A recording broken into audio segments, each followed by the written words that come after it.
Journey Home, Chapter 40. Stupid, stupid, stupid, Peter muttered as he walked around the backyard, picking up dead wood and laying it in a circle on the bare spot where his driveway ended. He was cursed. Everyone he loved, he hurt. Hadn't he learned that?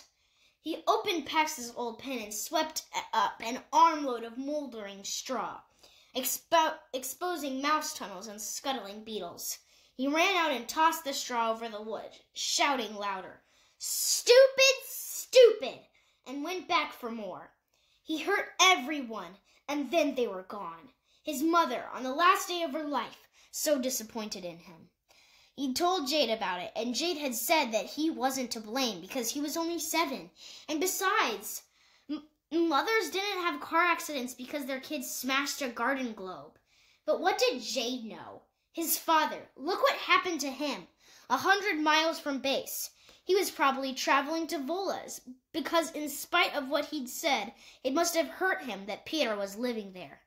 Peter had avoided facing the truth, but what else could his father have been doing? And Vola, for the rest of his life, he would see the wounded look on her face when he told her that he didn't need her, and that she wasn't his mother. And now PAX, again. Last year should have been enough, but no. He'd set himself up to betray his old pet again. He hoped PAX had heard the regret in his voice as he screamed, "Sorry," but that was wishful thinking. Stupid, stupid, stupid! But never again. He was starting over. Today he would do the brave thing and really end his old life, so he could begin a new one. The ring of kindling now covered with straw.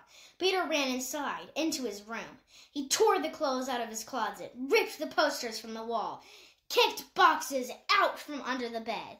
He swept his shelf clear of photos and magic tricks, books and puzzles, geodes and arrowheads and little matchboxes filled with tiny animal skeletons. Everything crashed to the floor. He scooped up a load of the old life of a stupid kid and carried it to the outside, threw it on the ring of straw. Trip after trip, moving faster and faster, he stripped his bedroom until it was bare to the floorboards. From the shed, he grabbed the lighter fluid, ran back outside, and doused the whole mess. Then he tore into the kitchen. He was panting now, but he didn't dare slow down, or else he might not go through it. He grabbed a box of matches, flew back outside, struck one, and tossed it. The fire burst to life with a roar that kicked the breath out of his chest, and everything he'd been holding tight for a year let go. As the fire ate his old life, he began to wail. When it raged, he howled. He pulled his shirt off to feel his skin sting in the searing heat. He crouched over the flames until he smelled the ends of his hair singe. He cried for all he had lost, including, finally, the father who was not where he should be in the house behind him. He cried, so close to the flames that the tear crisped his cheeks, and his eyes and throat were gritted with cinders. Finally spent, he climbed onto the porch and sank to the steps. Beside him, his backpack hung off the railing. Maybe it should go too. His mother had bought it for him when he went to school, 1st grade. Maybe he should throw it in the fire, because it held memories too. PAX had crawled into it the first day he brought him home. But it was a good pack, plain navy blue, rugged canvas, full-sized. Year after year, he'd grown into this pack, until now it fitted his shoulders like a set of muscles. And he would need a good backpack going forward. Besides, his father's ashes were in it. Peter pulled the pack off the railing and hugged it to his chest. As soon as the fire died down, he would bring his father's remains to the cemetery and spread them all over his mother's grave. Today was a day for being brave, after all. He left his backpack on the railing, turned back to the fire, and he saw what he had done. A nest. He had built a nest and set it on fire with the trappings of his old life, exactly like the Phoenix story. Instead of incense and spices, he smelled wool and paper and melted plastic and the rubber from his sneakers. But it was still the same story, new life arising from the ashes of old. The fire grew calmer, finishing its business in no hurry. Listening to it ruffle, Peter closed his eyes. It was funny how stories could travel through time. His mother had loved the Phoenix myth and taught it to him. He could still remember her voice rise in excitement when got to do-over, fresh start of the story. On the day he left Vola's to find Pax, he used it to get her to burn her old wooden leg, the one that she dragged around as her own penance for what she'd done in the war. He had felt certain her punishment had outlasted its usefulness, and when he returned a few weeks later, he could see that it was healing her to wear the prosthetis and accept that her terrible debt was paid. Later, Vola had passed the story on to her friends, the bus driver, who had his own demons. Who knew what might hear it after that guy, or who had been touched by it all those years before his mother heard it? When he opened his eyes, he forced himself to watch the last of the mound crumple to ash. Only when the smoke cleared over the embers did he finally lift his gaze. At first he thought it must be a heat mirage. Pax, sitting there beside the shed. Hanging from his mouth was something small and furred. Peter rubbed his sore eyes. It was no mirage. Pax was there, holding a fox kit in his jaws. Dead, it looked. The jar must have hit Pax's kit after all. He had killed her, and Pax had come to say, "Look what you've done." He buried his face in his hands like a coward. Then he remembered. This was his day for being brave. He uncovered his eyes and to face what he'd done. And then the kit squirmed. Peter sat up. Pax walked around the firebed and right up to the steps, holding Peter's gaze all the way.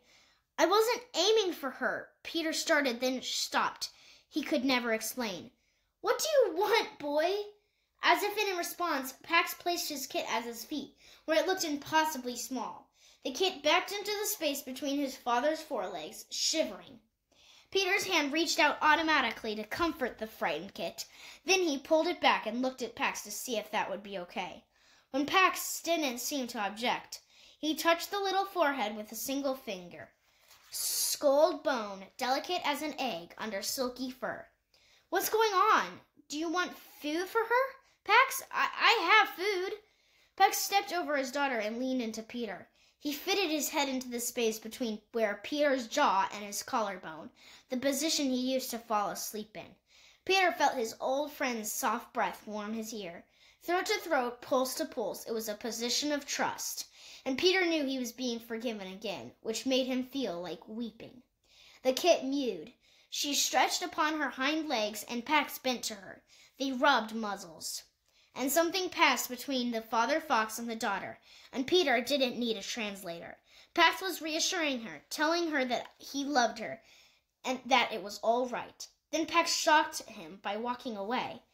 Peter jumped up. "Where are you going?" The kit scrambled after her father, but she wavered and tumbled over onto her left side. Her eyes panic-wide, she got up, but she fell again after a few steps. She wailed.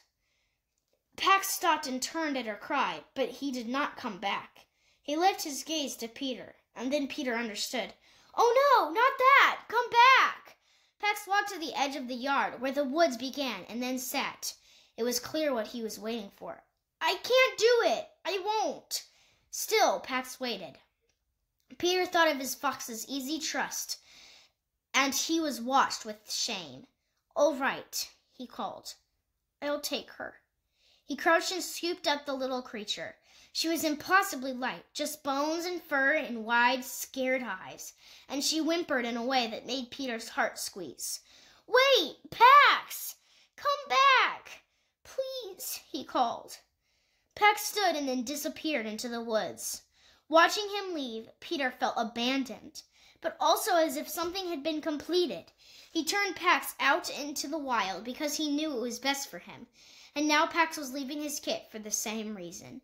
Because obviously that was true. Pax would never abandon his own baby unless he was desperate, unless it was for her own welfare. He remembered his father's words upon hearing he wanted to stay with Vola. "She is family enough." "You are a good father, Pax," he called after the friend he could no longer see. "But I don't think I'm family enough." Peter looked down at the cowering fox kit in his cupped palms. Had he hit her? He looked her over, but he could see no wound. He put her down. She backed away, but again she stumbled, as if her legs weren't working well. And all of a sudden he understood. Oh no! He scooped her up and tucked her under his chin as the full realization struck. The tremble, the balance problems Jade had described in the baby raccoon. The water! You've been poisoned by the water! For a moment, the crazy idea arose. Jade had talked about a treatment for cleaning out heavy metals. Milk, charcoal, something else. Maybe he could do all that and then set the kit loose. But no, nothing would completely reverse the damage, she'd said. And out in the wild, defect didn't have to be severe. Just a slight weakness could make a fox kit's survival nearly impossible. His old self, before PAX, would have taken her to raise, but he wasn't that kid anymore. No, there was only one humane thing to do, the thing his father had said he should have done with PAX. I'm sorry, he told the kit. I promise I won't let you suffer, but I can't do it here. Your dad might be nearby, or he might come back. Peter nestled the kit on top of the box of acids in his backpack, where she wouldn't be crushed, then shouldered it. He went in the shed and grabbed a spade, then into the basement workshop where his father kept a hunting rifle. He had never managed to touch that rifle. For years his father had tried to get him to learn to shoot it. Peter had always refused because just the sight of it made him feel sick, reminding him of what his father had suggested about putting PAX out of his misery. Now he reached up. He picked it up, and spade in one hand, rifle in the other, he set out for the cemetery.